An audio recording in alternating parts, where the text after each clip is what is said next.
Chapter number 76 start करते हैं। Pituitary hormones and their control by the hypothalamus. सबसे पहले तो हमें पता होना चाहिए pituitary hormones obviously pituitary gland से सीक्रेट होते हैं ना। तो पिट्यूटरी ग्लैंड है क्या चीज़? पिट्यूटरी ग्लैंड हमारे पास एक ऐसा एंडोक्राइन ग्लैंड है जो कि लाई कर रहा होता है हमारी बोनी कैविटी, जिसको हम कहते हैं सेला टर्सिका, ठीक है, उसमें हमारा पिट्यूटरी ग्लैंड लाई कर रहा होता है। बेस ऑफ क्रेनियम पे जो है ना, बेस ऑफ ब्रेन पे जो है वो हमारी ये सेला टर्सिका पड़ी होती है, ठीक है। एक डिप्रेशन सा मौजूद होता है जिसमें हमारे पास पिट्यूटरी ग्लैंड पड़ा होता है। पिट्यूटरी ग्लैंड जो होता है ना वो बहुत छोटा सा होता है, तकरीबन 1 सेंटीमीटर होता है डायामीटर में, ठीक है। और इसी तरह इसका वेट भी जो है वो हमारे पास 0.5 से लेके 1 ग्राम तक वेट होता है, ठीक है। ये जो हमारे पास पिट्यूटरी ग्लैंड होता है ना, एक तो ये बात है कि हम इसको हाइपोफिसिस भी कहते हैं, सही है। और इसके अलावा ये हमारे हाइपोथैलेमस से कनेक्टेड होता है विद अ स्मॉल स्टार्क, ठीक है। उसको हम जो कनेक्शन होता है उसको हम कहते हैं पिट्यूटरी स्टार्क, सही है। उसके बाद हम ये बात करेंगे कि फिजियोलॉजिकली हमने पिट्यूटरी ग्लैंड को 2 पार्ट्स में डिवाइड किया हुआ है। एक हमारे पास होता है इंटीरियर पिट्यूटरी लोब, ठीक है। उसके बाद दूसरा होता है हमारे पास posterior pituitary lobe. Anterior pituitary जो होता है ना उसको हम कहते हैं एडिनो हाइपोफिसिस, सही है। और जो पोस्टीरियर पिट्यूटरी होता है उसको हम न्यूरो हाइपोफिसिस कहते हैं, सही है। और इनके दरमियान में ना हमारे पास एक ए वैस्कुलर जोन होता है, सही है। उस ए वैस्कुलर जोन को हम कह रहे होते हैं पार्स इंटरमीडिया, ठीक है। ये जो पार्स इंटरमीडिया होता है ना ये इतना डेवलप नहीं होता है ह्यूमंस में। अब अगर हम इसकी बात करें इंटीरियर पिट्यूटरी और पोस्टीरियर पिट्यूटरी की, तो जो हमारा इंटीरियर पिट्यूटरी लोब होता है हमारे पिट्यूटरी ग्लैंड का, या जो पोर्शन होता है, ये ओरिजिनेट होता है रैट के पाउच से। बेसिकली रैट के पाउच जो है वो एक आप समझ लें कि इन्वेजिनेशन है फेरेंजियल एपिथेलियम की, सही है। अब फेरेंजियल एपिथेलियम है उससे मतलब उसकी इमेजिनेशन है रैट के पाउच और उससे डेवलप हुआ है इंटीरियर पिट्यूटरी। तो इसके जो सेल्स होते हैं वो भी एपिथेलॉइड नेचर के होते हैं, ठीक हो गया। उसके बाद अगर हम पोस्टीरियर पिट्यूटरी की बात करें तो जो हमारा पोस्टीरियर पिट्यूटरी वाला पोर्शन होता है ये डेवलप करता है फ्रॉम न्यूरल टिश्यू, ठीक है। इसकी वजह से जो है इसमें सेल्स जो होते हैं वो ग्लियल टाइप सेल्स होते हैं। उसके बाद गाइडन में हमारे पास लिखे हुए हैं कि हार्मोन्स जो कि सिक्रीट होते हैं। अगर हम इंटीरियर पिट्यूटरी की बात करें तो 6 हार्मोन्स जो हैं इंटीरियर पिट्यूटरी से सिक्रीट होते हैं और 2 इंपॉर्टेंट पेप्टाइड हार्मोन्स जो हैं वो पोस्टीरियर पिट्यूटरी से सिक्रीट होते हैं, ठीक है। अगर इंटीरियर पिट्यूटरी के हार्मोन्स को देखें हम तो सबसे बेसिक जो मेन हमारे पास हार्मोन है जो कि हमारी पूरी बॉडी की ग्रोथ कराएगा, ठीक है, वो हमारे पास ग्रोथ हार्मोन, ठीक है। हार्मोन के अलावा हमारे पास एड्रीनोकॉर्टिकोट्रोपिन हार्मोन होता है, ठीक है, कॉर्टिकोट्रोपिन, सही है, जो कि एड्रीनोकॉर्टिकल हार्मोन्स की जो सिक्रीशन होती है उसको कंट्रोल कर रहा होता है, ठीक है। इसके अलावा ये ग्लूकोज, प्रोटीन्स और फैट्स के मेटाबॉलिज्म को भी अफेक्ट करता है, ठीक है।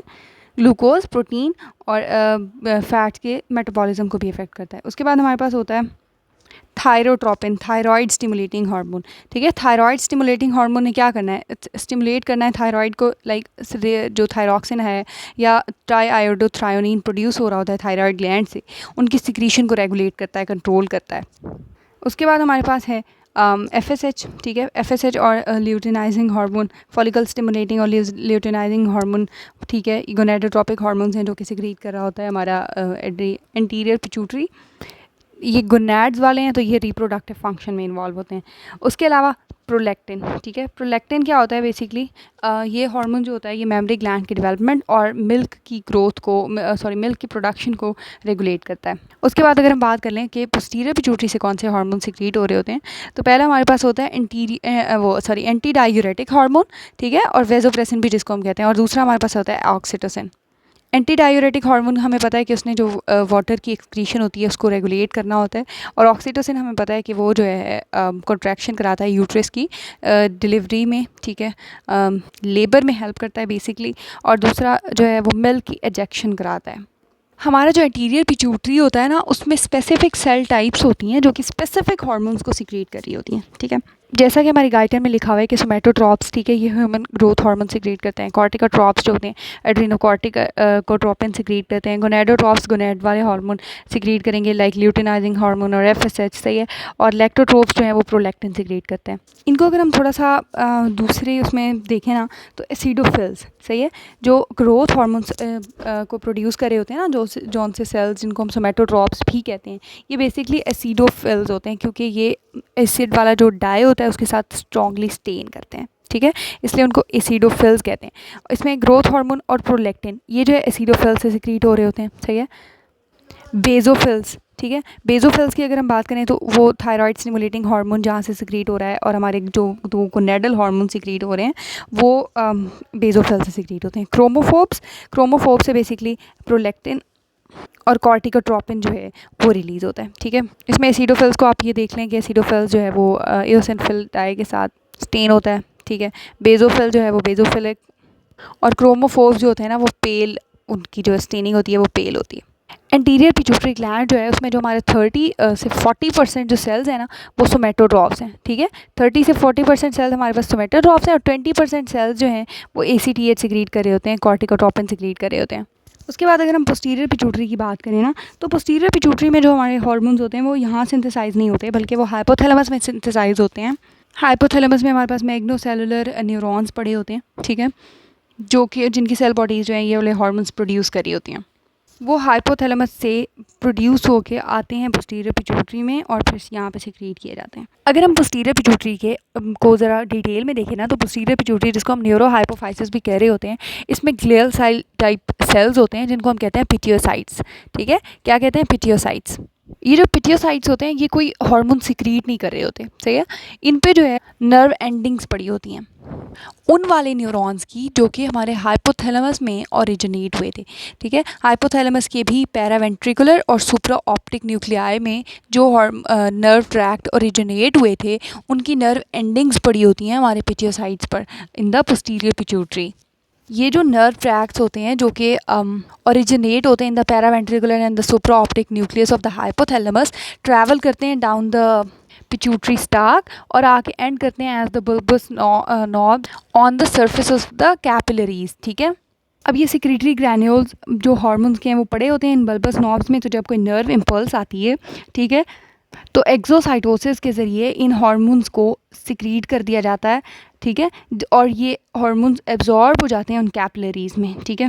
और जो इनकी ट्रांसपोर्ट हो रही होती है यहाँ हाइपोथैलेमस से जो इन्होंने आना है पिट्यूटरी स्टॉक में और फिर उसके बाद आके यहाँ पे पिट्यूटरी ग्लैंड में, पोस्टीरियर पिट्यूटरी में, तो ये अकेले नहीं आ रहे होते बल्कि इनके साथ न्यूरोफाइजेंस प्रोटीन होती हैं, ठीक है, कैरियर प्रोटीन्स होती है न्यूरोफाइजेंस, जिनकी मदद से ये काफ़ी दिन लगा के इधर पोस्टीरियर पिट्यूटरी ग्लैंड में पहुंचते हैं, ठीक है। जब कोई नर्व इम्पल्स आती है तो और इन्होंने सिक्रीट होना होता है तो ये न्यूरोफाइजन और ये हार्मोन इकट्ठे ही सिक्रीट होते हैं। लेकिन जैसे ही सिक्रीट होते हैं तो हार्मोन जो है वो न्यूरोफाइजन से फ़ौरन अलग हो जाता है और हार्मोन अपना एक्शन शुरू कर देता है और न्यूरोफाइजन बेचारी मतलब फजूल पड़ी रहती है, उसका कोई काम नहीं होता। अगर ऐसा हो कि हम किसी वजह से पिट्यूटरी स्टाक को काट भी देना और हाइपोथैलेमस बिल्कुल इंटैक्ट सही पड़ा हो, तो यहाँ पे जो नर्व एंडिंग होगी, ठीक है, वहाँ पे हमारे ये हार्मोन सिक्रीट होते रहेंगे, ठीक है। इस तरीके से हमारे कितने हार्मोन सिक्रीट हो रहे हैं? 2। एक हमारे पास है एंटी डायूरेटिक हार्मोन और दूसरा हमारे पास है ऑक्सीटोसिन। अच्छा खैर, अब ये हर जगह हम देख रहे हैं कि हाइपोथैलेमस जो है वो बिल्कुल पिट्यूटरी ग्लैंड के साथ ही आ रहा है, ठीक है। तो ये जो हाइपोथैलेमस होता है ये पिट्यूटरी ग्लैंड की सिक्रीशंस को कंट्रोल कर रहा होता है। ये हमारे पास ऐसे स्टिमुलेटरी फैक्टर, ठीक है, और ऐसे इनहिबिटरी फैक्टर सिक्रीट कर रहा होता है जो कि रेगुलेट करते हैं production of the hormones in the pituitary gland. अगर हम ऐसा करें कि हाइपोथैलेमस को कहीं काट के ना अलग करके कहीं और पिट्यूटरी ग्लैंड को बॉडी में लगा दें तो ये पिट्यूटरी ग्लैंड की सिक्रीशंस बहुत कम हो जाएंगी। अब पोस्टीरियर पिट्यूटरी का तो आप देखा है ना कि वहाँ पे सुप्रा वेंट्रिकुलर और सुप्रा ऑप्टिक न्यूक्लियाई से जो है वो आ रहे थे हार्मोन्स, इधर ही प्रोड्यूस हो रहे थे और सिर्फ आके सिक्रीट यहाँ पोस्टीरियर पिट्यूटरी में हो रहे थे, ठीक है। एंटीरियर पिट्यूटरी जो होता है ना उसमें भी जो हार्मोन्स की सिक्रीशन होती है वो भी कंट्रोल की जाती है बाय हाइपोथैलेमिक रिलीजिंग और हाइपोथैलेमिक इनहिबिटिंग फैक्टर्स, ठीक है। इसमें ये होता है कि हाइपोथैलेमस में जो फैक्टर है इनहिबिटरी है या रिलीजिंग है, जब रिलीज़ होता है वो तो वो माइन्यूट ब्लड वेसल्स की मदद से ना आ जाता है इनटू द इंटीरियर पिट्यूटरी, सही है। हमारा जो हाइपोथैलेमस है ना वो बड़ी काम की चीज़ है, उसके पास बहुत सारे सिग्नल्स आ रहे होते हैं, लाइक कोई भी पेन का सिग्नल है, कोई डिप्रेशन है, कोई खुशी की खबर है, कोई भी स्मेल का सिग्नल है, वो सारा हमारे पास इधर हाइपोथैलेमस में होता है। तो हाइपोथैलेमस के लिए हाइपोथैलेमस एक सेंटर के तौर पर काम कर रहा है, तो बॉडी के लिए हाइपोथैलेमस जो है वो बहुत ज़रूरी है। हाइपोथैलेमस में इतनी सारी इन्फॉर्मेशन होती है तो इसीलिए जो है वो कंट्रोल करता है secretion of the pituitary hormones. अच्छा खैर, इसमें अब आप देखें इंटीरियर पिट्यूटरी को तो ये काफ़ी वैस्कुलर है, सही है। अब ऐसा होता है कि हाइपोथैलेमस में जो ब्लड आ रहा होता है वो हाइपोथैलेमस में से hypothalamic hypophyseal portal blood vessels, ठीक है, यहाँ से फिर डाउन ट्रांसमिट होता है इनटू द पिट्यूटरी साइनसेस, सही है। इसके लिए आप गाइटन वाली ये डायग्राम देखें, सही है। आर्टरी में ब्लड आ रहा है, लोअर हाइपोथैलेमस में जो कैपिलरी बेड पड़ा है, ठीक है, उसमें ब्लड एंटर करेगा, ठीक है, ब्लड एंटर हो गया। उसके बाद क्या करेगा कि मीडियन एमिनेंस में हमारे पास यानी इसी लोअर हाइपोथैलेमस के लोअर मोस्ट पार्ट में मीडियन एमिनेंस में, सही है, जो हमारे पास hypothalamic hypophyseal portal blood vessels पड़ी हैं, उनमें फ़्लो करेगा और उनके बाद जो है वो साइनसेस में पहुंच जाएगा, जो हमारे इंटीरियर पिट्यूटरी ग्लैंड के साइनसेस हैं उसमें। अब जो हमारे हाइपोथैलेमस ने जो भी हमारे पास रिलीजिंग या इनहिबिटिंग फैक्टर सिक्रीट करने होते हैं ना, तो वो यहीं सिक्रीट कर देता है और वो जो हार्मोन्स हैं वो एब्जॉर्ब हो जाते हैं into the hypothalamic hypophyseal portal system, सही है, और वो फिर साइनसेस में पहुंच जाते हैं इंटीरियर पिट्यूटरी की, और इस तरह से जो है वो उसको उनकी सिक्रेशंस को कंट्रोल करते हैं। अब अगर हम मेजर हाइपोथैलेमिक रिलीजिंग और इनहिबिटिंग हार्मोन्स देखें तो सबसे पहले जो है हमारे पास वो थायरोट्रोपिन रिलीजिंग हार्मोन दिया हुआ है, ठीक है। Thyrotropin releasing hormone, thyroid stimulating hormone produce हो रहा था हमारे पास हमारे पिट्यूटरी ग्लैंड में, ठीक है। उस थायराइड स्टिमुलेटिंग हार्मोन की स्टिमुलेशन के लिए हमारे पास थायरोट्रोपिन रिलीजिंग हार्मोन आता है हाइपोथैलेमस से, सही है। बेसिकली ये थायरोट्रोपिन रिलीजिंग हार्मोन जो है वो 3 अमीनो एसिड्स का एक पेप्टाइड होता है और ये TSH की स्टिमुलेशन की प्रोडक्शन को स्टिमुलेट करता है, ठीक है। उसके बाद है हमारे पास corticotropin releasing hormone. Corticotropin releasing hormone जो है वो 10 अमीनो एसिड्स का बना एक चेन होती है, ठीक है। और 41 अमीनो एसिड्स की बनी एक चेन होती है जो कि ACTH की प्रोडक्शन को स्टिमुलेट करती है। उसके बाद हमारे पास एक चेन होती है 44 अमीनो एसिड्स की, ठीक है, जिसको हम कहते हैं ग्रोथ हार्मोन रिलीजिंग हार्मोन, ठीक है। ग्रोथ हार्मोन रिलीजिंग हार्मोन जो है वो रिलीज़ कराता है किस चीज़ को, ग्रोथ हार्मोन को ऑब्वियसली। इसी तरह हमारे पास एक सोमेटोस्टैटिन भी होता है, सोमेटोस्टैटिन जो है वो ग्रोथ हार्मोन की रिलीज़ को रोक देता है, ठीक है। इसका releasing hormone growth hormone releasing hormone है और इसका इनहिबिटिंग हार्मोन सोमेटोस्टैटिन है। उसके अलावा हमारे पास 10 अमीनो एसिड्स की एक और चेन होती है जिसको हम गोनेडोट्रोपिन रिलीजिंग हार्मोन कहते हैं, और ये गोनेडोट्रोपिन हार्मोन्स FSH और दूसरा हमारे पास होता है LH, ठीक है, उनकी सिक्रीशन को प्रमोट करता है, ठीक है। उसके बाद हमारे पास है prolactin inhibiting hormone. Prolactin inhibitory hormone जो है वो बेसिकली डोपामीन है, ठीक है, और ये जो सिंथेसिस हो रही होती है, सिक्रीशन हो रही होती है प्रोलैक्टिन की, उसको रोकने के लिए होता है। अच्छा, अब इसमें आप देखें कि हमारे पास जो हाइपोथैलेमस में जितने भी हार्मोन्स प्रोड्यूस हो रहे थे, ठीक है, वो आके सिक्रीट कहाँ हो रहे थे, इंटीरियर पिट्यूटरी को के जो हार्मोन्स रेगुलेशन वाले थे वो आके सिक्रीट हो रहे थे मीडियन एमिनेंस में।